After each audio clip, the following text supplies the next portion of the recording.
Hello, good morning.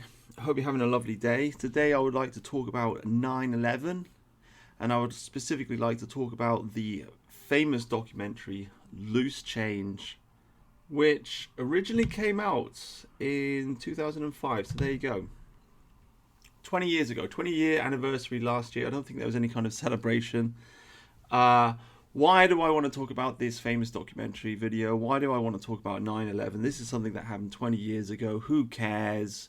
Who cares? Well, I want to talk about it because um, we the subject matter came up actually on my live stream. I do a live stream every week. It's called the Anglo Gang, and I talk to some friends on the internet about stuff that's going on in the world, just random stuff. It's very laid back.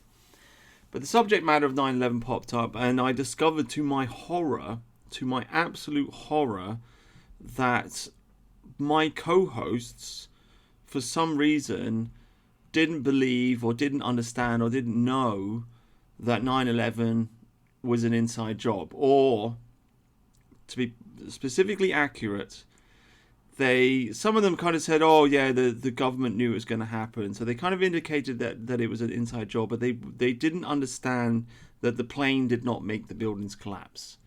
They didn't understand that you cannot make a 100,000 ton steel building collapse by hitting it with a plane.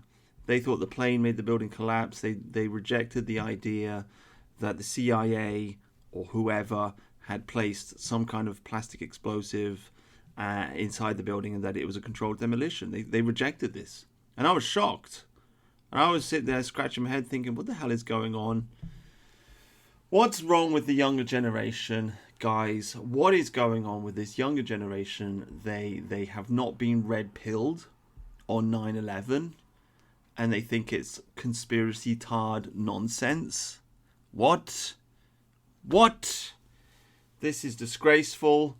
This is awful. I mean, it's kind of funny, but it's kind of genuinely awful and strange. So I thought I'd talk about it. And I went back and I found the old Loose Change documentaries and I watched them. There are actually 3 of them. In fact, there are actually more than 3. I think there's like 7, but there are 3 that were important. If you're interested in watching it, watch the second one if you can find it. That's the good one. That's the really good one. The first one's, it's okay, but it's a bit patchy. The second one is really good. The third one, I to be honest with you, I couldn't get through it. I got a bit bored. I think it went like off script. I'm not sure what happened. But the second one's really good. And the second one was an absolute classic for its time. Both the first and the second. These were internet phenomenons. This was like a viral meme before viral memes even existed. Everybody watched Loose Change. Anybody who had any kind of like half a brain cell in their head 20 years ago, they watched Loose Change. Everybody watched it, and everybody came to the conclusion, yeah, this is an inside job. They blew that building up. It's a controlled demolition. Everybody knew this. This was like bog standard, accepted conspiracy theory. At least in my friendship circle, anyway. But I mean, even like with ordinary people, I remember I worked in a shop once, and just for a joke, people come in the shop. I say, "Oh, do you think 9/11 was an inside job?" Most of them thought it was an inside job. It was kind of just accepted. I don't know. It was a huge transformation, and I can't emphasize enough how much of a transformation it was, the whole 9/11 event, because it made conspiracy theory go mainstream. Because back in the 90s, when I was a teenager, nobody talked about conspiracy theories. I didn't grow up talking about the Illuminati or secret societies or Freemasons or, well, obviously 9/11 hadn't happened, but these kinds of events. I didn't grow up talking about these things. There was a vague kind of like conversation about Kennedy being assassinated and maybe it was the CIA, but it's not like everybody was clued in on it. But after 9/11, And after the growth of the truth movement, which appeared after 9/11, when everybody started discussing all these subject matters, there was a transformation in consciousness of the general public. All of a sudden, conspiracy theories kind of sort of started to go mainstream. It was kind of not even a big deal to talk about them anymore. In fact, I think it was Bill Burr, excuse me, went on one of these talk shows and he started joking about the Illuminati and etc., etc. And I kind of realized at some point that the truth movement, the 9/11 truth movement, had just basically mainstreamed all this stuff. Like, you could talk about it, and you couldn't talk about it before, and now it's kind of just a joke, but it was accepted. Like, the audience laughed, and it wasn't like that in the beginning of the truth movement. By the way, in the beginning of the truth movement, I remember it was kind of scary. It was like, oh my God, secret societies. Oh, I can't talk about that. Well, they're gonna capture you or arrest you or whatever. 10 years later, it's a joke, and the truth movement did that, and Loose Change did that, and they transformed society, they transformed culture, and they woke people up. And I think it was a good transformation, because there are secret societies that rule the world. It's obvious that the Bilderberg group exists. It's obvious that, well, we know about the WEF, don't we? We know about the World Economic Forum. It's obvious that you've got the Bohemian Grove, right? It's obvious you got that the Sun Valley Conference, by the way, which people don't really talk about so much. But you've got these big meetings. You've got Freemasons. They created America. They helped to create America. The American Revolution was in part a Masonic revolution funded by the French. Their signs and symbols are all over America. And you've got the CIA blowing things up and doing bad things. You've got all this bad stuff going on, right? It's in the background. And it's obvious that all this stuff is true and it's there. And it was the truth movement. It was the 9/11 truth movement that woke everybody up to this. And Loose Change was the #1 documentary of the 9/11 truth movement. And now, here I am in 2025, and for some reason, people are no longer aware that 9/11 was a controlled demolition. And when I say that, I mean specifically the plane didn't make those buildings fall down. There are plenty of skyscrapers that have had fires for a long, they've burned for a lot longer than the 9/11 fire, and the buildings didn't collapse. And also, of course, there's a question of why did Building 7 collapse? This is absurd. And where's the plane that hit the Pentagon? Where is it? Just, there's no photo of it. There's no camera evidence of it hitting the Pentagon. And where's the fourth plane of this? There's like a hole in the ground. There's no debris. I mean, it's just absurd. The whole thing's absurd. It's stupid. It's obviously something really, really dodgy is going on there. And yet here I am in 2025, and it's been forgotten. It's been memory hold. It has been memory hold. And I think that's a big mistake. And I completely understand that people want to talk about more concrete physical things that are happening in society right now, namely immigration. My last video was about Steve Laws, one of my most popular videos on this channel anyway, and a huge reaction to Steve Laws and the rise of Steve Laws. People are really excited. There's this guy and he's standing up and he's saying, kick all the foreigners out of the country. And everybody's excited about that, and everybody wants to talk about that, and the focus is on that. And I agree, that is where the focus should be. This is a pressing issue. This is a real, physical, in-your-face question.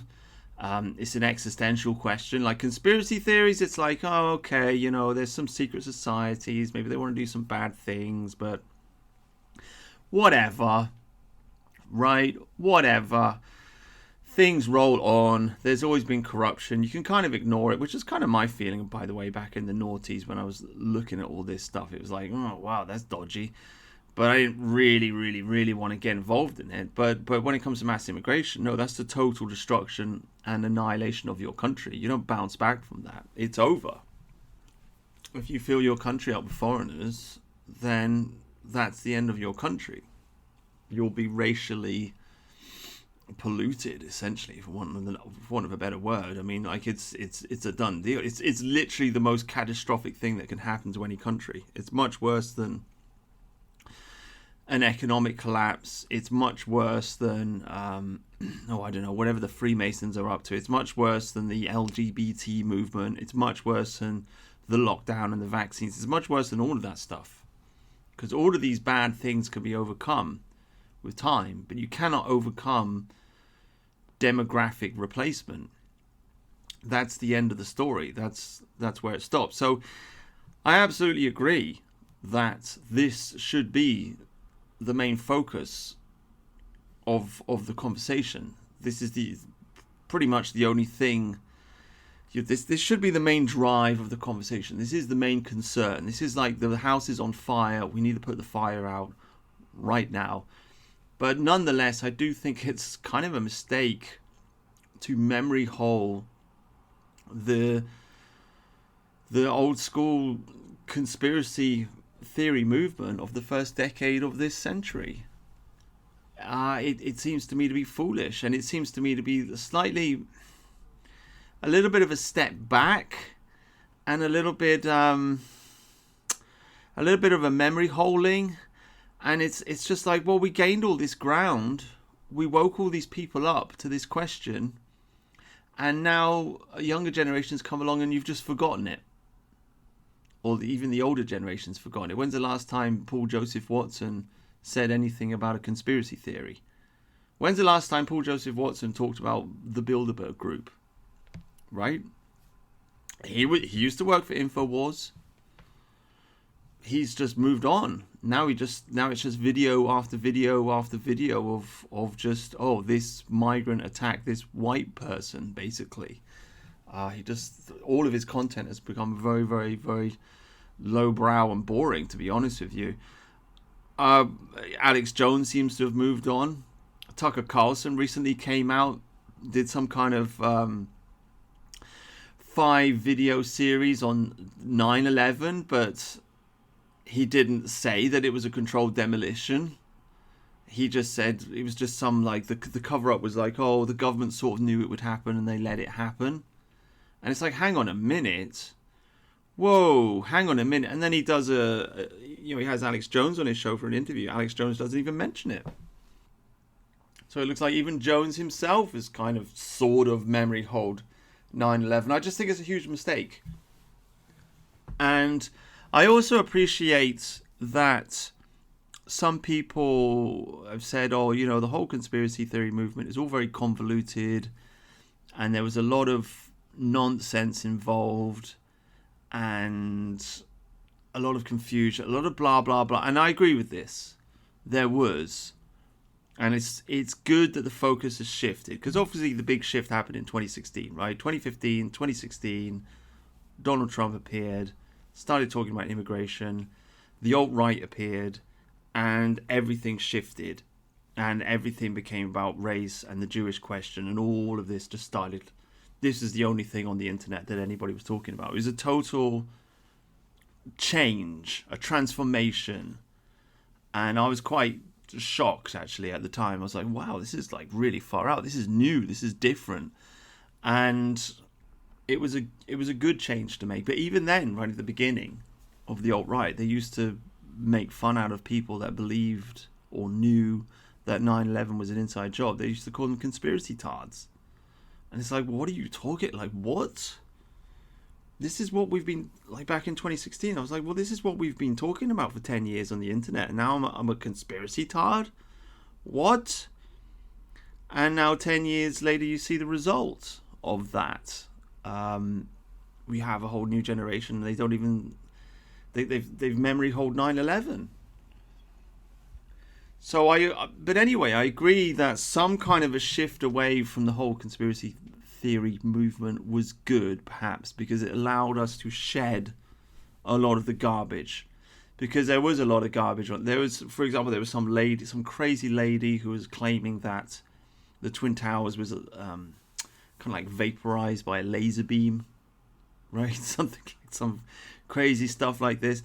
There was back in the old days of conspiracy theory, people used to constantly hypothesize about what the actual structure of the New World Order was, right? You'd have these different pyramid diagrams that you see on the internet, and they'd say, like, at the top there's like the 13 families, or maybe it was the Council of 13. You had these 13 families, and the Rothschilds was one of them, and then there were these other ones, and then you had like the Council of 300, and then below them you had different organizations like the WEF or the Club of Rome or the Bilderberg Group or whatever, and then below them you had the corporations, and then below them you had the countries, and then it was like this whole hierarchy, and a lot of it was just complete nonsense.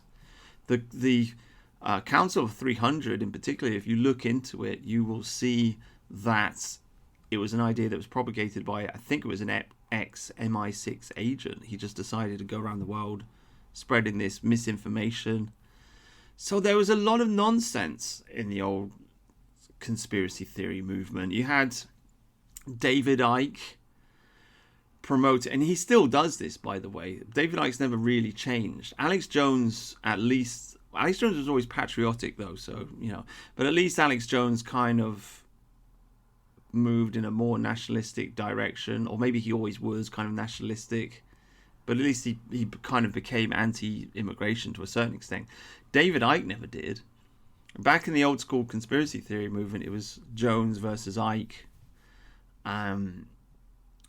Jones would call David Icke a crazy person for believing in shape-shifting lizards. But nonetheless, these were like the two popular figures. But Icke has never changed. Icke still, as far as I understand it, because I read his book, Everything That You Must Know, right? David Icke has written a lot of books, but I've only read one of them. So I think that was the title of it, Everything You Need to Know, or something like this. And it's like, okay, David Icke, like, what do I need to know? But he doesn't actually tell you. All of, like, his entire thing is just to throw abuse at the people that rule over us, and to point out how corrupt they are and how evil they are. But he doesn't propose anything. He doesn't have any kind of constructive idea of how the country should be run. And you get the impression, although he doesn't state it explicitly, but you do get the impression that he's simply an anarchist. He's simply a hippie anarchist. Doesn't believe in God, doesn't believe in the government, doesn't believe in money, and he just kind of like wants everyone to like transcend to the fifth dimension or some crazy stuff like this. So he's just a negative, essentially. He's just a complaint. There's nothing positive about the guy. At least with Alex Jones, he believes in the Constitution and the Republic of America, so there's something to grasp onto. But anyhow, the point I'm making is, like, okay, it was good. 2016, there's a shift away from old school retarded conspiracy theories to something much more physical and concrete that you can get your teeth into, like mass immigration and the problem of feminism and the problem of this crazy transgender movement and the problem of cultural Marxism, essentially. It was a good, and the Jewish question, which is so much more of an easy conspiracy to understand than any of this Masonic, New World Order stuff.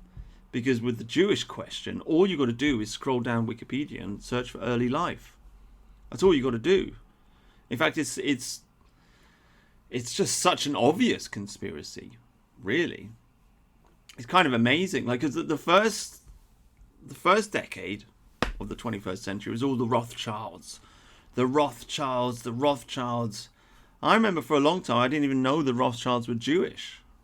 Funnily enough, right? I think I kind of knew, but it just wasn't. I guess like the Jewish question was kind of always there within the original conspiracy theory movement, but it kind of it wasn't explicit. At least in the in the documentary Loose Change, you don't hear about the dancing Israelis, right? So it just wasn't really like, it was just very much kept under tabs. In 2016, it was just exploded onto the mainstream, and it's just like once you see the Jewish question, it's like, oh, That's the real conspiracy.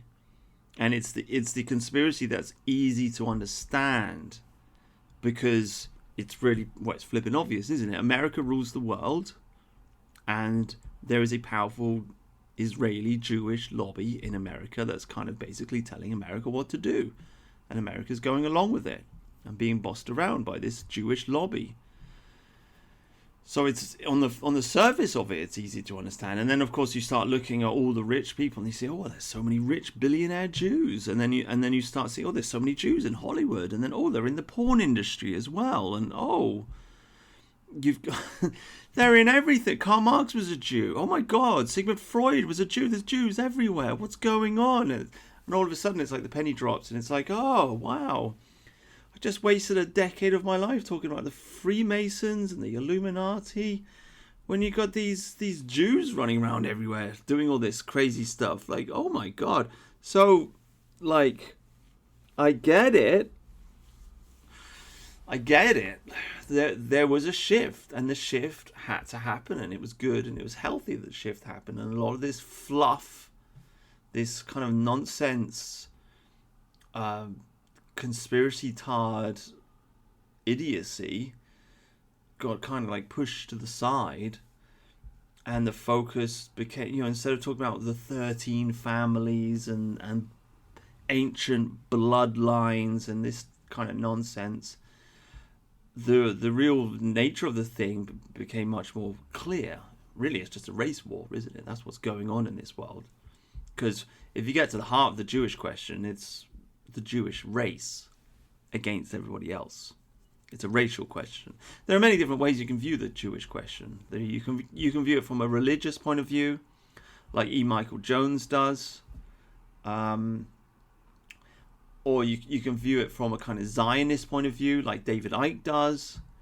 But it's Kevin MacDonald that's really nails it. It's the culture of critique which really nails it. I haven't seen Kevin MacDonald around for ages, actually. I wonder what's happened to that guy. But it's kind of like you're almost sort of allowed to talk about Judaism from a Christian perspective and from a Zionist perspective, but to talk about them from a racial perspective, that is utterly forbidden. But once you understand that, you can see that, it's like, ooh, now I know what's going on. Now I can see it, right? So what I'm trying to say, guys, is that I totally 100% agree that this shift had to happen. And it's good that the shift happened.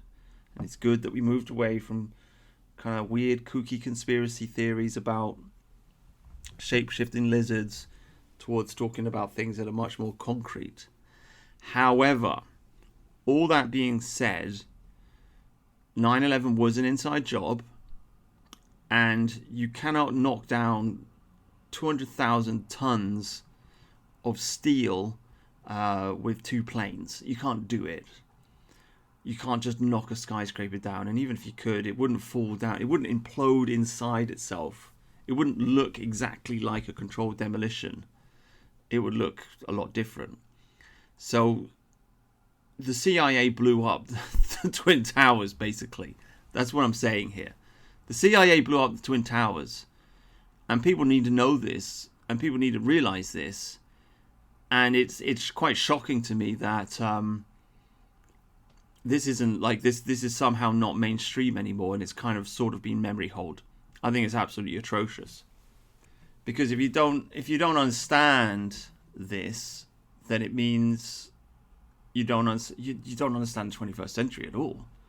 Because what is the 21st century all about? Well, they blew up the Twin Towers, they blamed it on bin Laden, and they used it as an excuse to invade Iraq and to invade Afghanistan.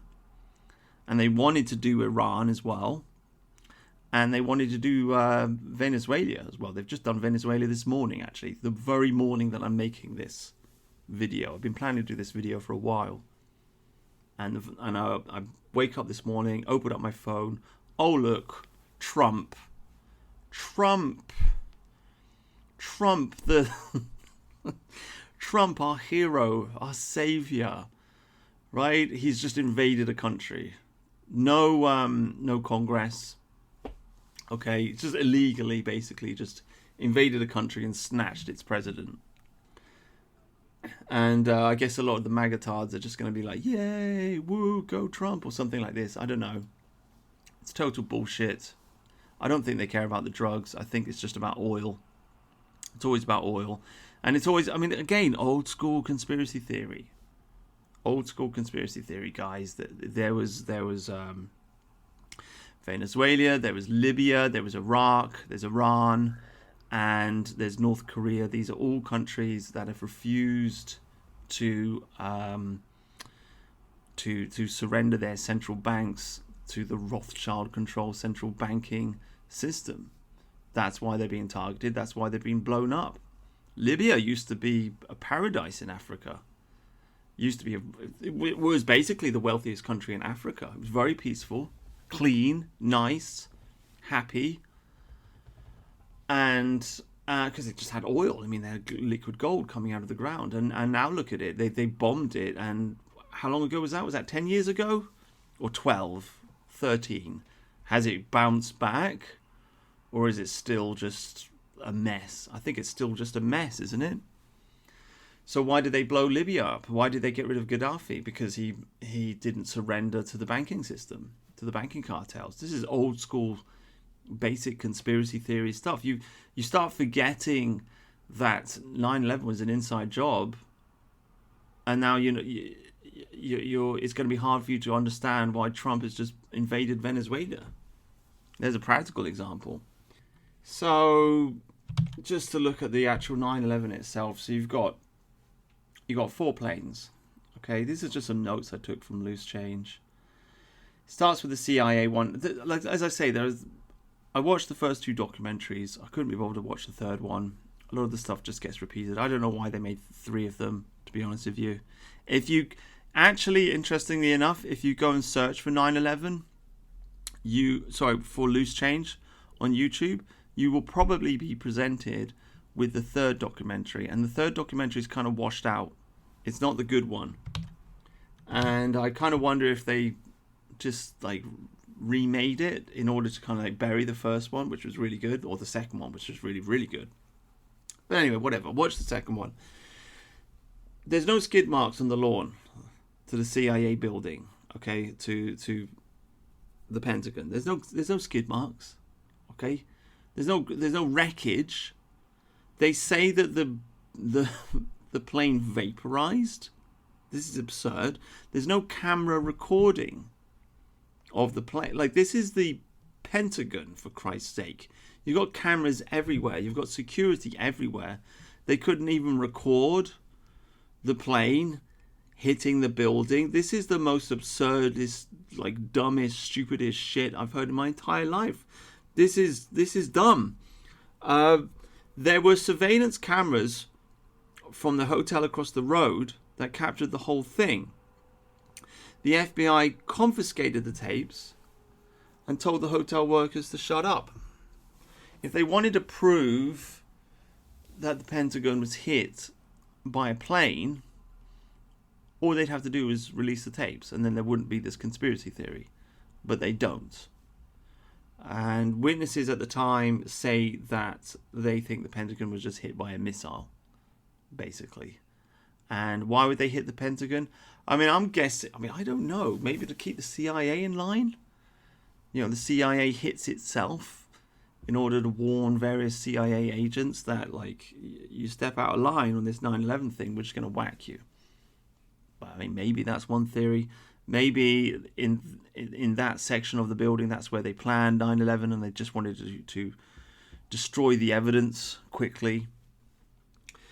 Whatever the case, or maybe they wanted to attack the CIA to get the CIA motivated in order to get the CIA to do what they wanted it to do. Right? Probably a combination of all 3. But whatever the case, the idea that the Pentagon was hit by a plane is the most retarded, dumbest, moronic shit I've ever heard in my entire life. Doesn't make any sense.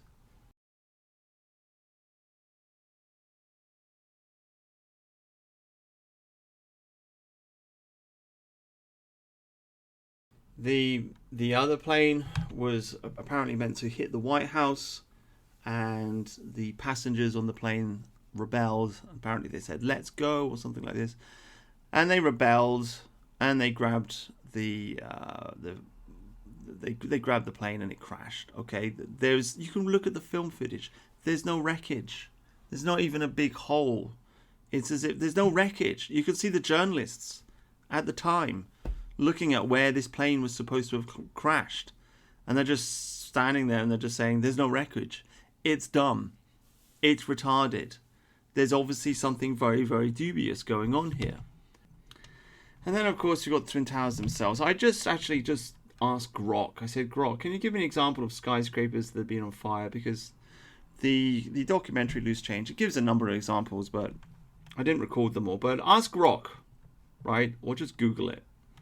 Grok gives me... wow, so look, we got the address, downtown Dubai, New Year's Eve 2015, luxury hotel and residential tower, caught fire just before midnight, creating a spectacular and dangerous scene amid fireworks. And anyway, massive blaze.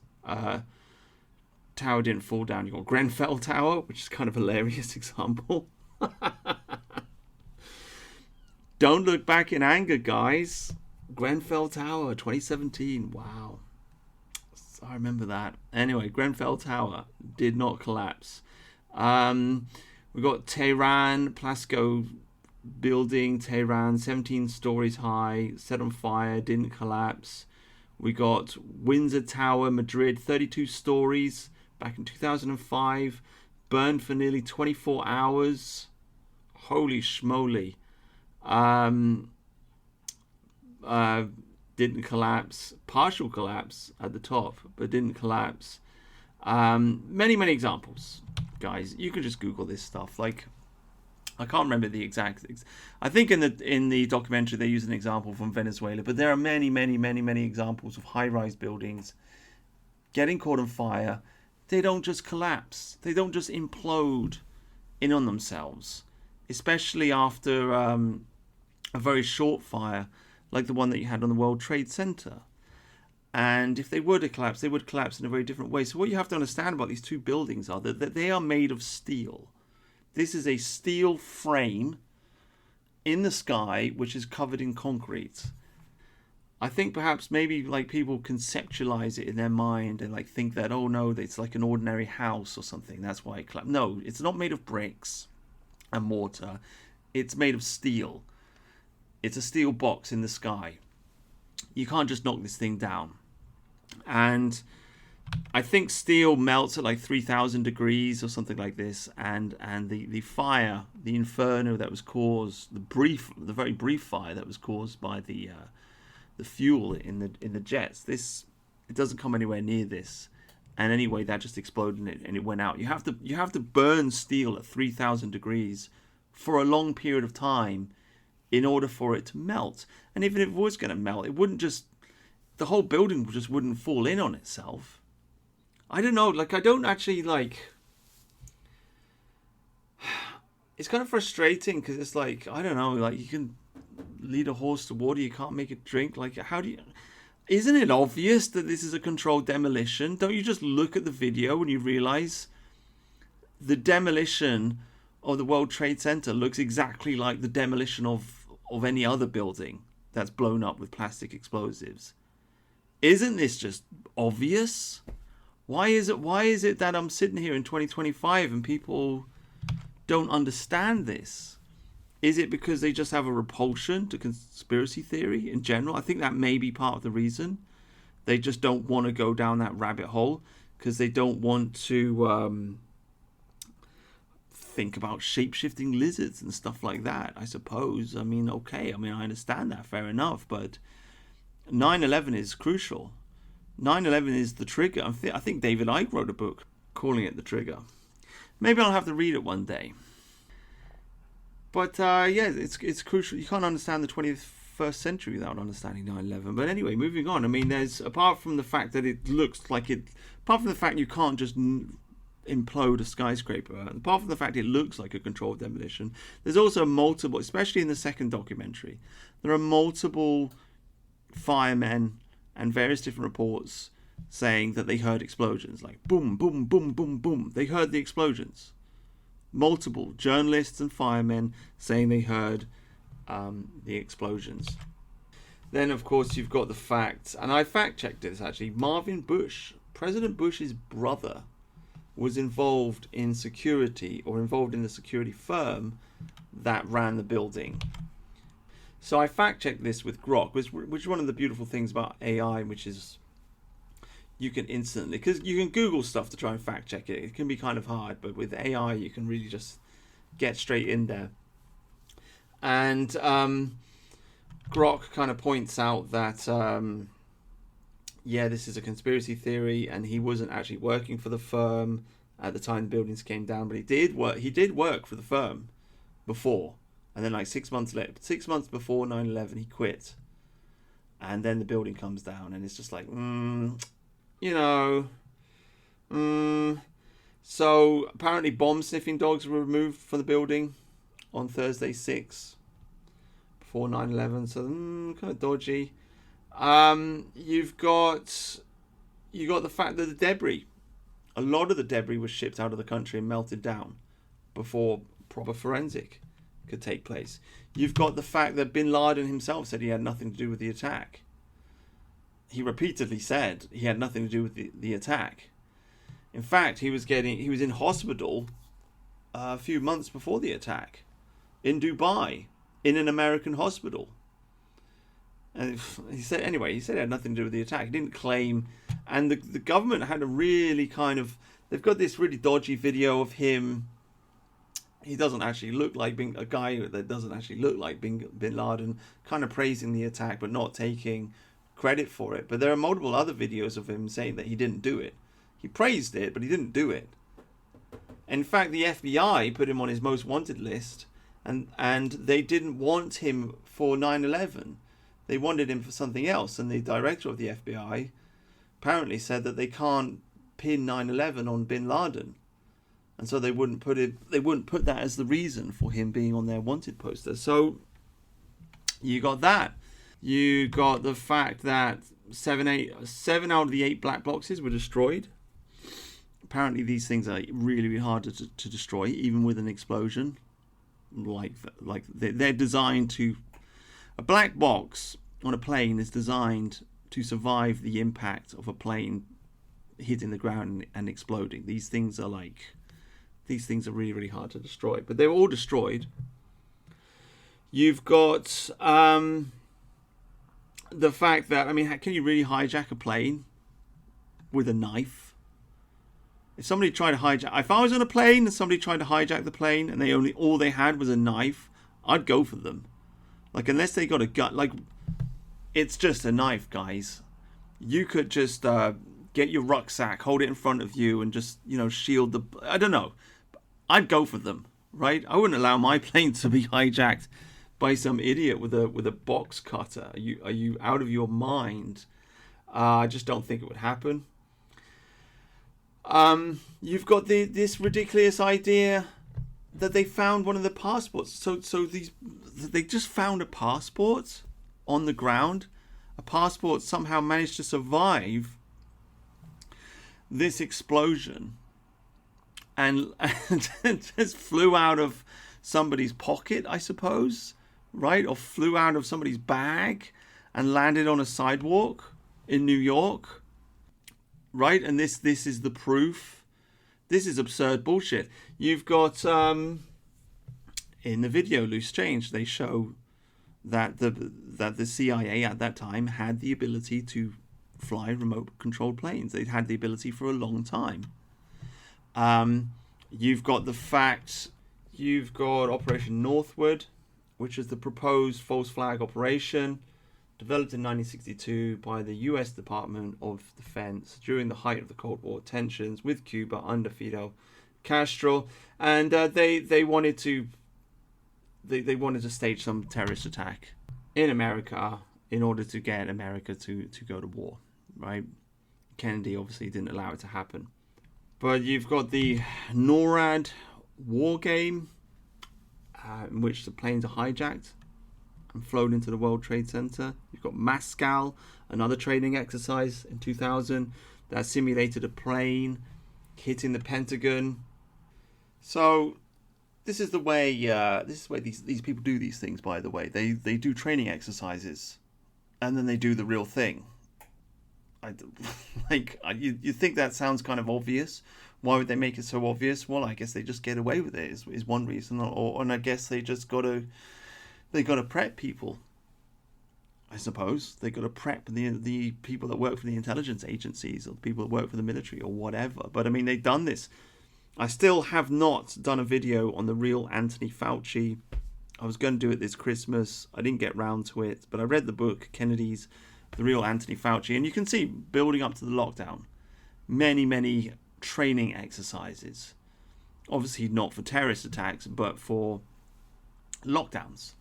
How are we going to react to a pandemic? Bill Gates was involved in these things. Bill Gates was involved in literal coronavirus, global pandemic lockdown training exercises involving the World Health Organization months before the coronavirus appeared, and we had this world lockdown because of it, and the rollout of the vaccine and all the rest of it. So this is just the way these people work.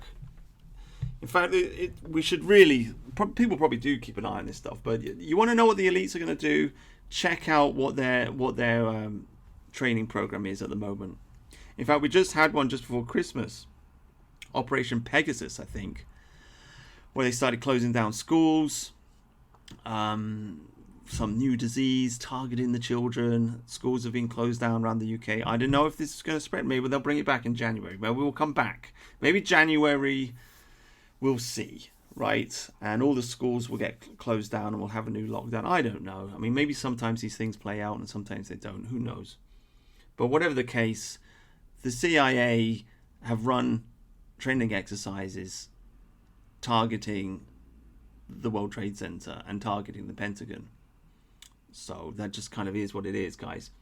Then, of course, we've got Larry Silverstein signs a lease 6 weeks before the attack with an insurance policy which specifies terrorist attacks. He's the guy that owns the World Trade Centers, the Twin Towers, and he made a lot of money out of this. He made billions out of these buildings getting knocked down. And then, of course, you've got the put options on the stock of United Airlines. A lot. 3,150 on September 6th. You've got 3,150 put options put on the stock of United Airlines, almost as if somebody expects the airline stock to crash. And those are the main talking points that I got from the documentary. There are many more. People have been looking into this stuff, and there's a lot of stuff. To be honest with you, can't really be asked with digging into it anymore, because I already come to the conclusion. I know what happened. The CIA blew the building up. I mean, you've got other false flags. We got the Gulf of Tonkin incident, which led to the US escalation in the Vietnam War, and we've got the USS Maine explosion in 1898, a pretext for the Spanish-American War. So I mean, this stuff's happened before. Blow something up, get the people of America angry, and go to war. Okay, and this is kind of like a problem, right? A quote-unquote problem with democracy, in that most people don't want to go to war. Most democracies will vote against war. I mean, this is the whole idea, by the way, of the world in which we live in now. The world we live in the age of Wilsonian idealism. As I keep saying again and again and again on this channel, basically, we live in the age of Woodrow Wilson. He was the president of America, who created the Fed back in 1913. But he had a vision of the world in which we would have world peace through democracy. And he sponsored the creation of the League of Nations. Of course, that didn't work out. So later on, they created the United Nations.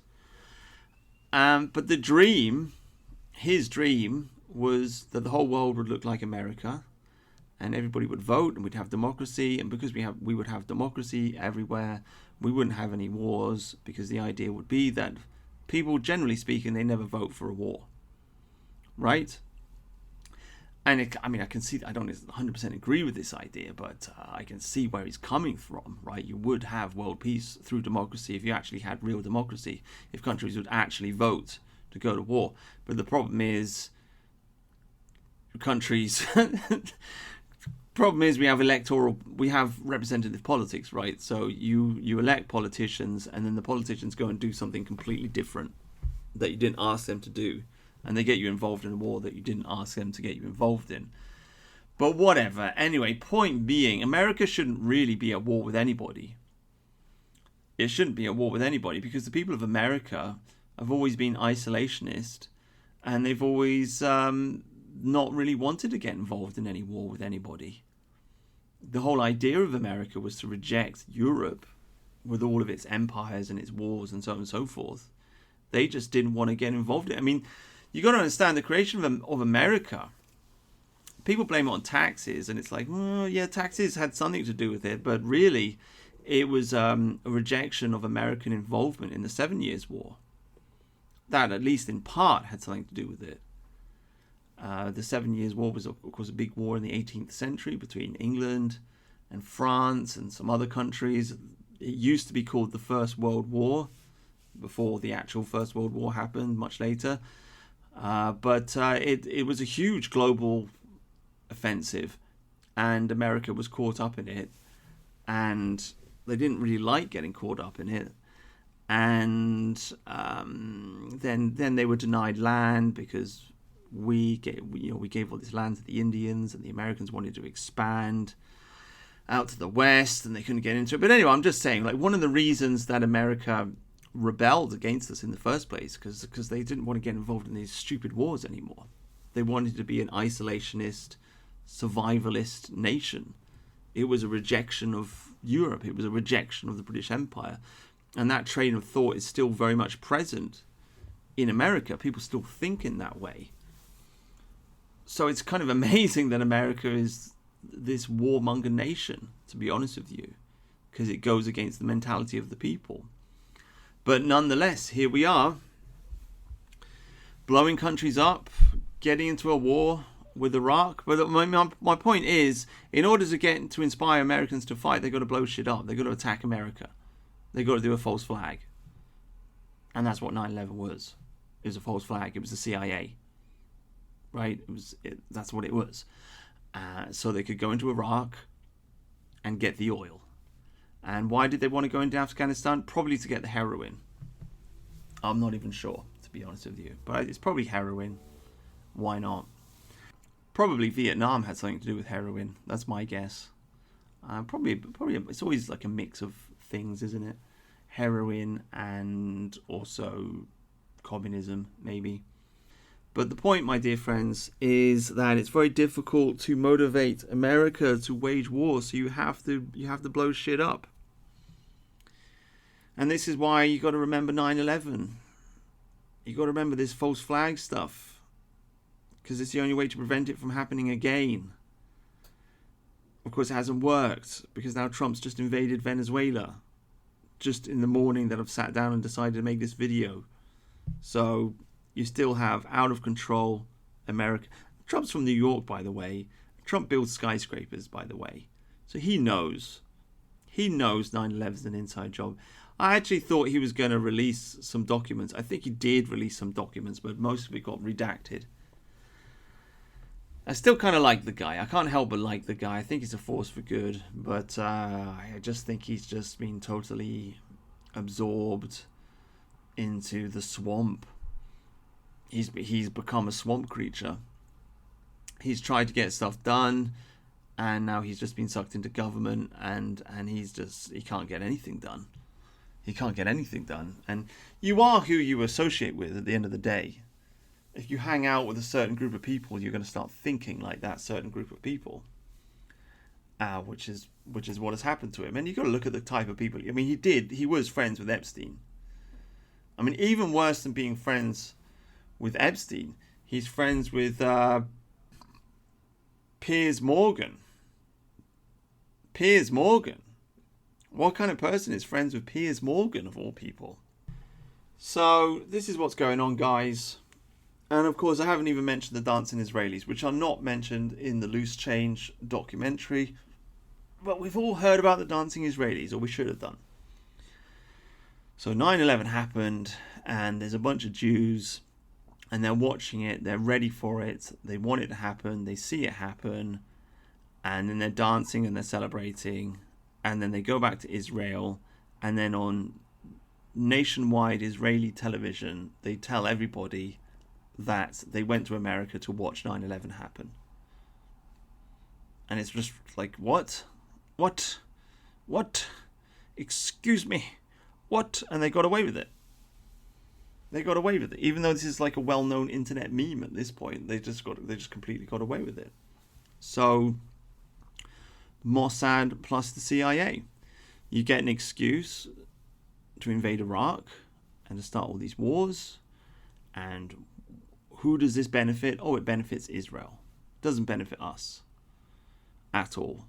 These are wars for the greater Israeli project to eliminate Israel's enemies in the region. That's all that's been going on.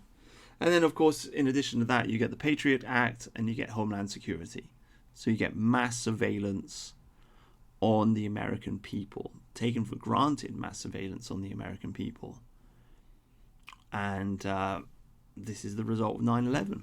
And then, of course, on top of that, you have the whole Kabbalistic understanding of 9/11, the symbolic understanding of 9/11, the idea being that the two towers represent the two pillars in Jewish Kabbalic thought. So these two towers are called Jachin and Boaz. One is on the right, which represents the white and the masculine. One is on the left, which represents the left and the feminine. And they're part of the tree of life.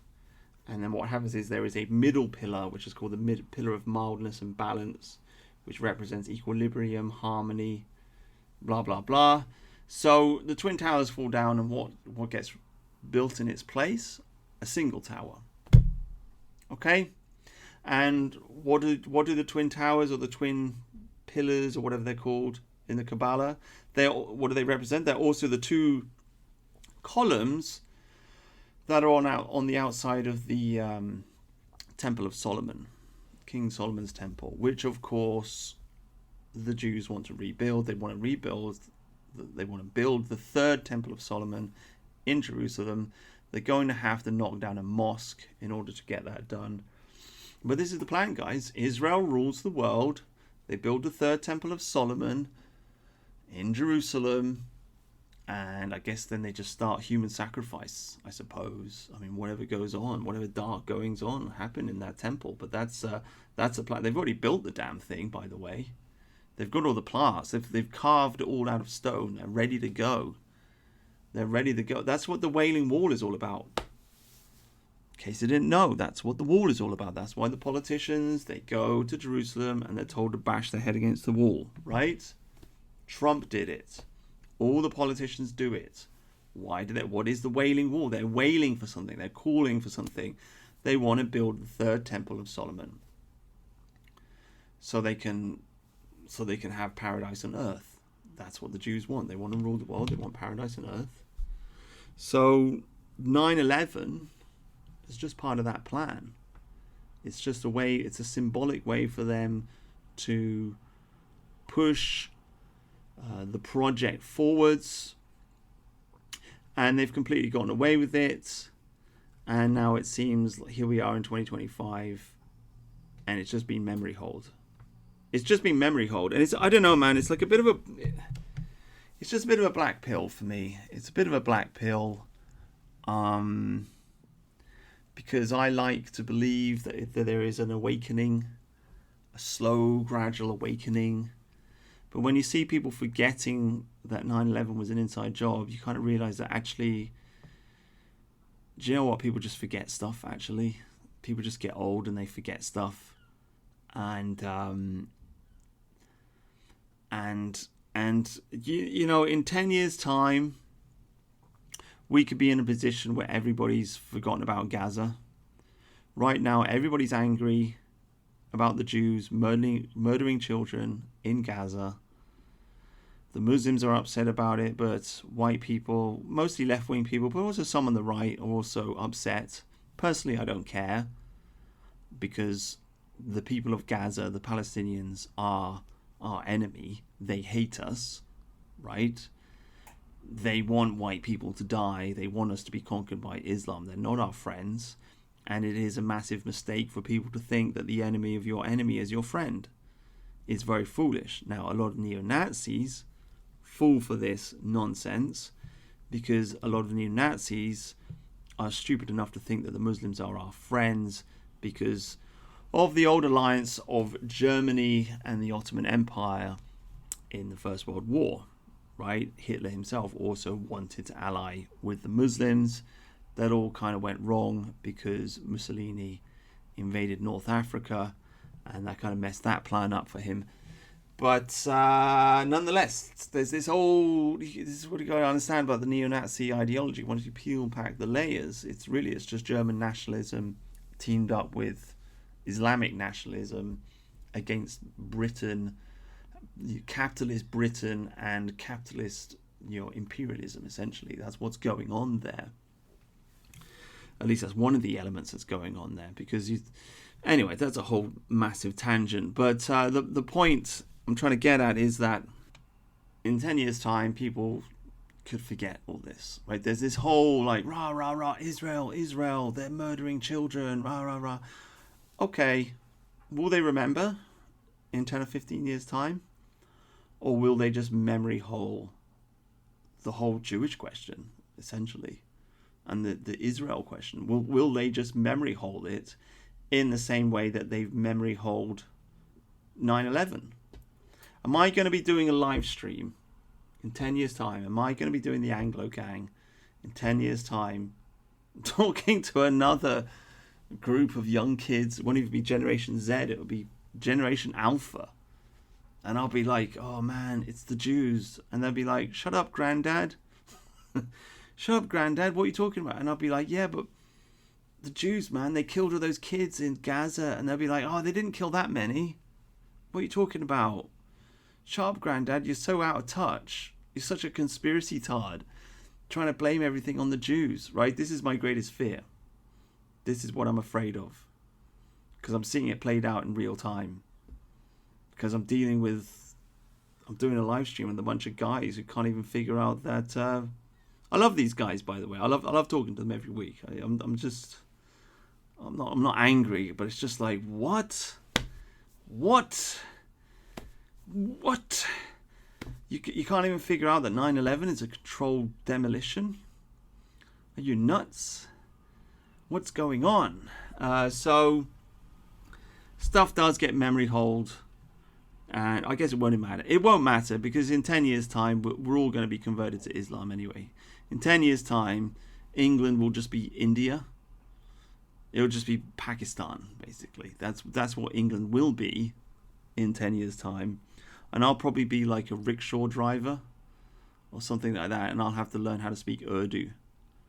And nobody will even know what the hell I'm talking about anyway. I'll be talking about 9/11. They won't even know.